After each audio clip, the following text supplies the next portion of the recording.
lundi, c'est ravioli. Et le mercredi, c'est canard enchaîné. Voilà. Ça rime pas, mais c'est comme ça. Oui.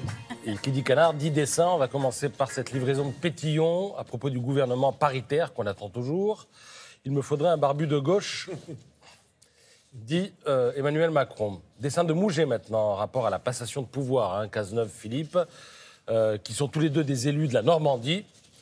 D'où ce dessin, devinez qui est de la haute et qui est de la basse Normandie.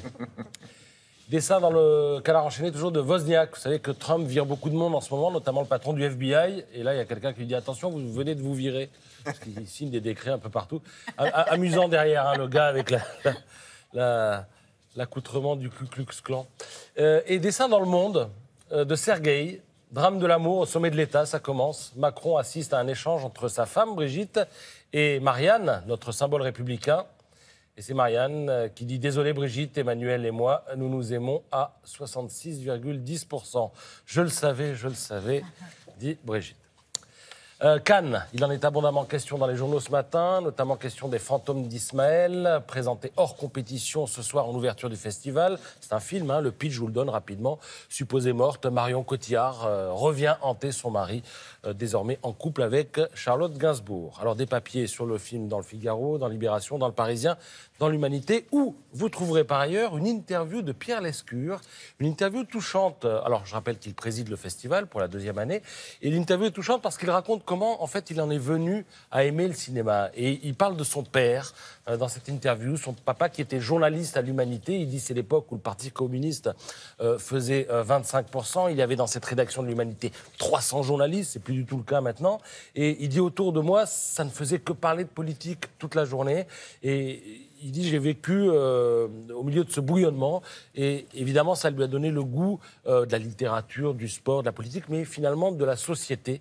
Donc du cinéma. Il rappelle que ses parents l'emmenaient beaucoup au théâtre et il dit « Je revois ma mère et ma grand-mère pleurer à la mort de Gérard Philippe ». Bon, pour ceux qui l'ignoraient, il est président du festival. Oui, pour la 2e année consécutive.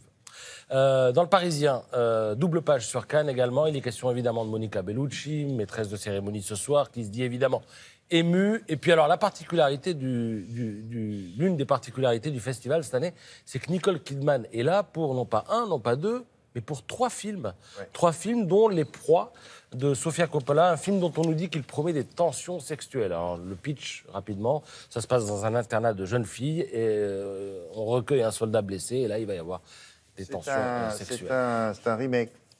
C'est un remake d'un film ayant déjà été tourné à Hollywood. Alors maintenant, quel était le garçon qui jouait là-dedans? Je me demande si c'est pas Clint Eastwood, à vérifier, qui jouait le rôle du soldat qui tombe dans ce pensionnat de jeunes filles. Elles veulent toutes se l'approprier. Et c'est pas facile. Le Parisien nous explique que le contenu des films, globalement, va faire parler cette année, parce qu'il y a aussi L'Amant double de François Ozon, un thriller érotique avec un triangle amoureux. Et puis Happy Hand de Michael Haneke, l'histoire d'une famille bourgeoise de Calais qui est totalement insensible à la jungle des migrants qui, en fait, se trouve à sa porte.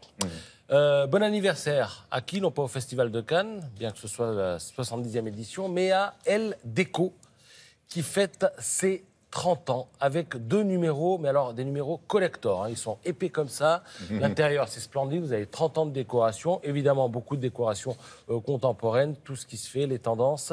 Voilà, on leur souhaite de vivre 30 années supplémentaires, parce que ce sont 2 beaux magazines que vous pouvez mettre dans la bibliothèque, parce que ceux-là vont se garder.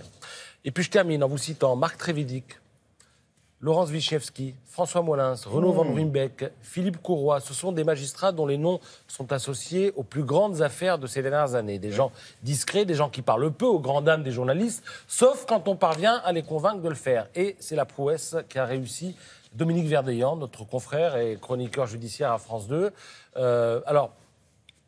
Le titre de son livre, Les magistrats sur le divan.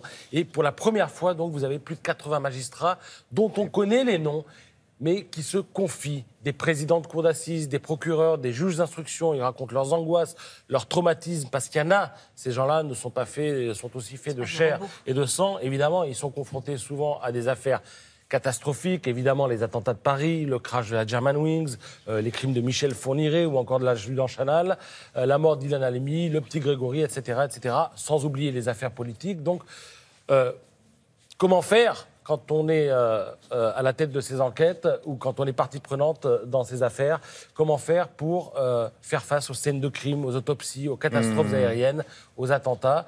Souvent, ils sont condamnés à nier leurs émotions, mais la robe n'est pas une carapace et un jour, tout sort. Et quand ça sort, eh bien, Dominique Verdeyen est là pour recueillir. Et ça donne donc ce livre aux éditions du Rocher.